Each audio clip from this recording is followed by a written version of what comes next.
সোনা একটি অত্যন্ত মূল্যবান এবং চাহিদা সম্পন্ন ধাতু, যা শতাব্দীর পর শতাব্দী ধরে অলংকার, মুদ্রা এবং বিনিয়োগের উদ্দেশ্যে ব্যবহৃত হয়ে আসছে। কিন্তু আপনি কি জানেন, এই সোনার প্রতিটি কণা জন্ম নিয়েছে কয়েক কোটি আলোকবর্ষ দূরে, ভয়ঙ্কর এক মহাজাগতিক সংঘর্ষে, তারার মৃত্যুর ধ্বংসাবশেষ থেকে। এই ধাতুর ভিতরে লুকিয়ে আছে মহাবিশ্বের এক গোপন রহস্য।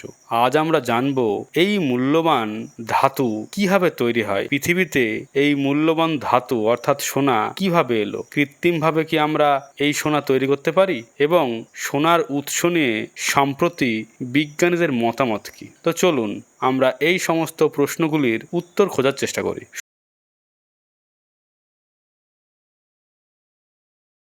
সোনা একটি মৌলিক ধাতু, তাই পৃথিবীর অভ্যন্তরে সাধারণ রাসায়নিক বা ভৌত পরিবর্তনের মাধ্যমে সোনা তৈরি হয় না, কারণ এর মতো ভারী মৌল কেবলমাত্র সৃষ্টি হয় পরমাণু পর্যায়ে নিউট্রন যুক্ত হয়ে, যা পৃথিবীর মতো পরিবেশে সম্ভবই না। তাই বিজ্ঞানীরা মনে করেন সোনা শুধুমাত্র তিনটি উপায়েই তৈরি হতে পারে: এক, সুপারনোভা বিস্ফোরণের মাধ্যমে; দুই, নিউটন তারার সংঘর্ষের মাধ্যমে; তিন, ম্যাগনেটার বিস্ফোরণের মাধ্যমে। আসুন এক এক করে আমরা প্রতিটি বিষয় বোঝার চেষ্টা করি।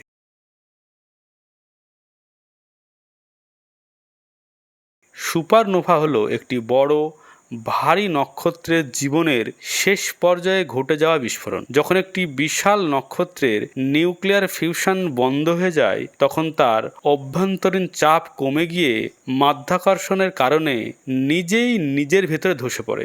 এতে এক ভয়াবহ বিস্ফোরণ ঘটে, যাকে বলা হয় সুপারনোভা। এই বিস্ফোরণের ফলে অনেক সময় এতে একটি নিউট্রন তারা, আবার কোনো কোনো সময় ব্ল্যাক হোলও তৈরি হতে পারে। এই ভয়াবহ বিস্ফোরণ ও তীব্র চাপের ফলে লোহা, সোনা, রূপা এবং প্লাটিনামের মতো আরও ভারী উপাদান এখানে তৈরি হয়। সুপারনোভাতে এই উপাদানগুলি সৃষ্টি কয়েক সেকেন্ডের মধ্যেই ঘটে থাকে। তবে সাম্প্রতিক গবেষণা বলছে শুধু সুপারনোভা যথেষ্ট নয়, কারণ এতে উৎপন্ন সোনার অনেকটাই ব্ল্যাক হোলে হারিয়ে যায়।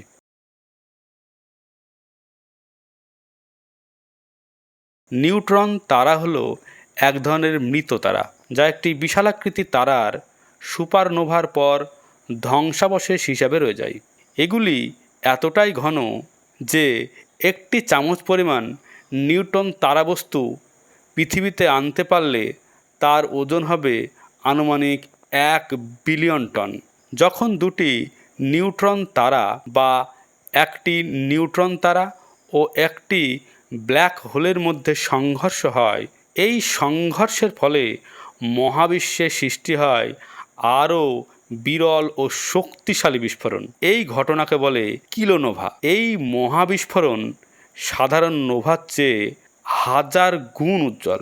1 কিলোনোভায় এত সোনা তৈরি হয় যে তা দিয়ে 100 পৃথিবী ঢেকে দেওয়া সম্ভব। এই ঘটনার মাধ্যমে সোনা ছাড়াও তৈরি হয় ভারী মৌল, যেমন প্লাটিনাম, ইউরেনিয়াম প্রভৃতি। এই দুটি ঘটনা থেকেই আমরা আজকের মহাবিশ্বে দেখা পাওয়া বেশিরভাগ মৌলিক উপাদান, এমনকি আমাদের দেহে থাকা কিছু মৌলও পেয়েছি। কিলোনোভা ছাড়া পৃথিবীতে সোনার অস্তিত্বই থাকতো না।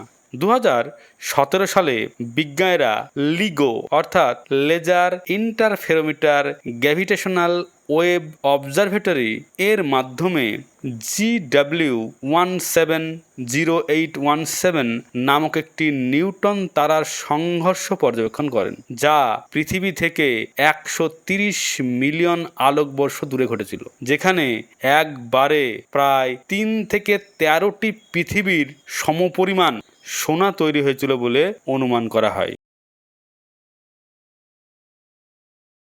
ম্যাগনেটার হলো এক ধরনের নিউট্রন তারা, যার চৌম্বক শক্তি অত্যন্ত শক্তিশালী। পৃথিবীর চৌম্বক শক্তির চেয়ে প্রায় 100 ট্রিলিয়ন গুণ বেশি। যখন একটি বিশাল নক্ষত্র সুপারনোভা বিস্ফোরণে ধসে পড়ে নিউট্রন তারায় পরিণত হয়, এবং এই নিউট্রন তারা যদি অস্বাভাবিকভাবে চৌম্বকীয় হয়, তখন তাকে বলা হয় ম্যাগনেটার। ম্যাগনেটারের মধ্যে চৌম্বক ক্ষেত্র এতটাই শক্তিশালী হয় যে তা নিজেই নিজের ভেতরে চাপ তৈরি করতে থাকে।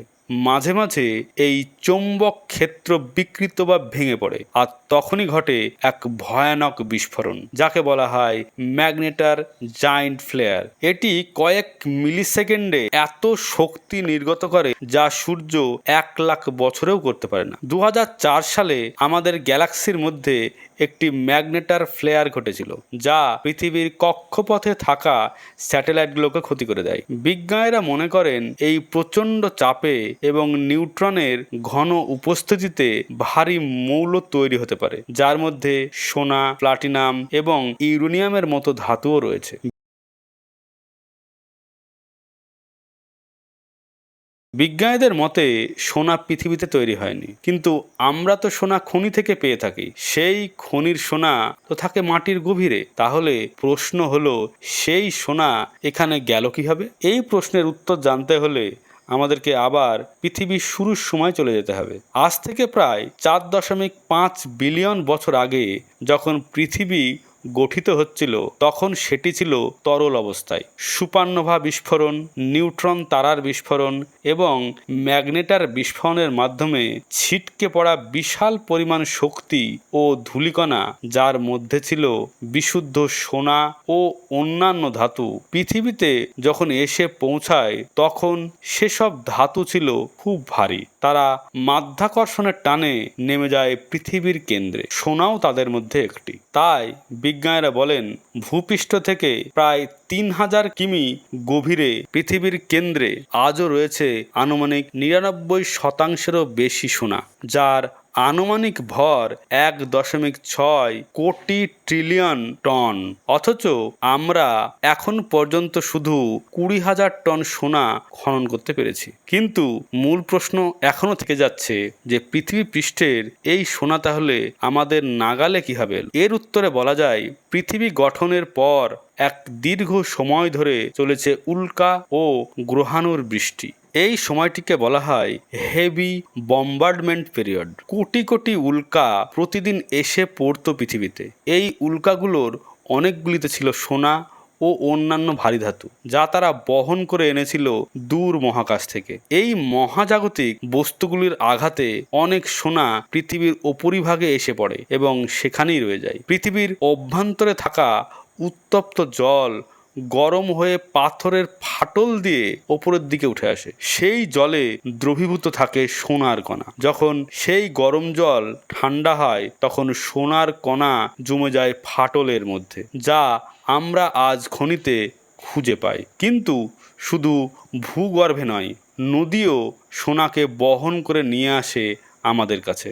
যখন বৃষ্টি হয়, পাহাড়ে ধস নামে কিংবা আগ্নেয়গিরি জেগে ওঠে, তখন শিলায় থাকা সোনা ভেঙে নদীর স্রোতের সঙ্গে ভেসে আসে। নদী এই সোনাগুলোকে বহন করে নিয়ে যায় বহু দূরে, যেখানে ধীরে ধীরে সেগুলি জমতে থাকে পলি মাটির নিচে। এখান থেকে আমরা সোনা সংগ্রহ করে থাকি। এছাড়াও গবেষণা অনুযায়ী পৃথিবীর সমুদ্রে 20 মিলিয়ন টন অর্থাৎ 2 কোটি টন সোনা আছে। ভূমি থেকে বৃষ্টিপাত ও নদীর মাধ্যমে সোনার কণা ধুয়ে সমুদ্রে চলে যায়। আগ্নেয়গিরির নিচের হাইড্রোথার্মাল ভেন্ট থেকেও সোনা নির্গত হয়ে সমুদ্র জলে মিশে যায়। কিন্তু এত বিশাল পরিমাণ সোনা সমুদ্রের জলে থাকলেও তা এতটাই পাতলা ও ছড়ানো যে বর্তমান প্রযুক্তিতে তা উত্তোলন করা অর্থনৈতিকভাবে সম্ভব নয়। হ্যাঁ, কৃত্রিমভাবে সোনা তৈরি সম্ভব এবং বিজ্ঞানীরা ল্যাবে সোনা তৈরি করতেও সফল হয়েছেন। কিন্তু এই প্রক্রিয়াটি অত্যন্ত জটিল, ব্যয়বহুল এবং ব্যবহারিক দিক থেকে একেবারে অপ্রয়োজনীয়। বিজ্ঞানীরা সাধারণত পারদ বা প্লাটিনামের নির্দিষ্ট আইসোটোপে নিউটন বোমা মেরে সেটিকে সোনার আইসোটোপে রূপান্তরিত করতে সক্ষম হয়েছেন। কৃত্রিমভাবে সোনা তৈরি করার খরচ এতটাই বেশি যে বাজারে বিক্রি হওয়া প্রাকৃতিক সোনার চেয়ে এই মূল্য কয়েক হাজার গুণ বেশি পড়ে। বাজার থেকে আমরা 1 গ্রাম সোনা কিনতে পারি মাত্র 8 থেকে 10 হাজার টাকায়। সেখানে ল্যাবে 1 গ্রাম কৃত্রিম কৃত্রিম সোনা তৈরি করতে খরচ পড়তে পারে 10 কোটি টাকারও বেশি। তাই এই পদ্ধতি বর্তমানে ব্যবহারিকভাবেই অলাভজনক।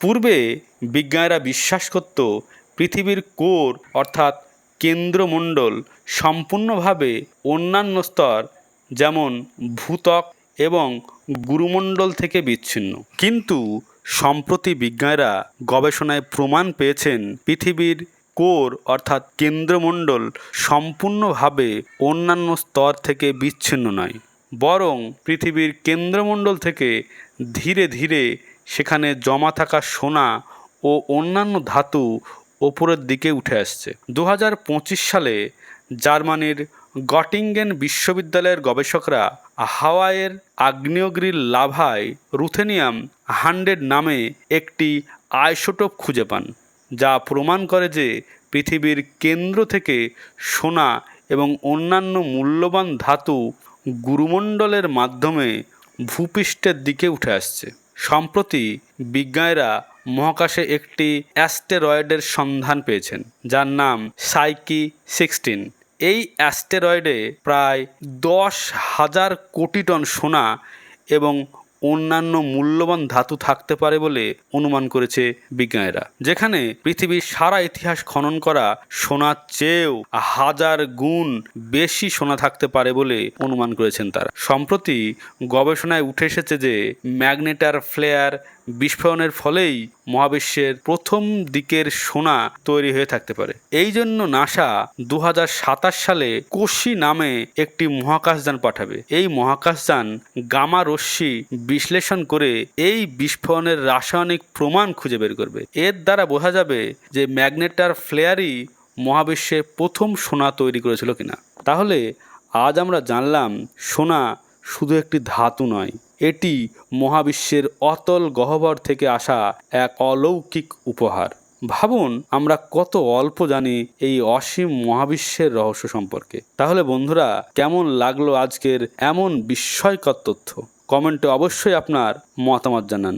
ভালো লাগলে আপনার বন্ধুদের মধ্যে শেয়ার করতে ভুলবেন না এবং চ্যানেলটি সাবস্ক্রাইব করে আমার পাশে থাকুন। তাহলে আজকে এটুকুই। পরবর্তী ভিডিওতে আবার দেখা হবে আরও এক দুর্দান্ত রহস্যের সাথে। ততক্ষণ পর্যন্ত জানুন, ভাবুন আর সমৃদ্ধ হন।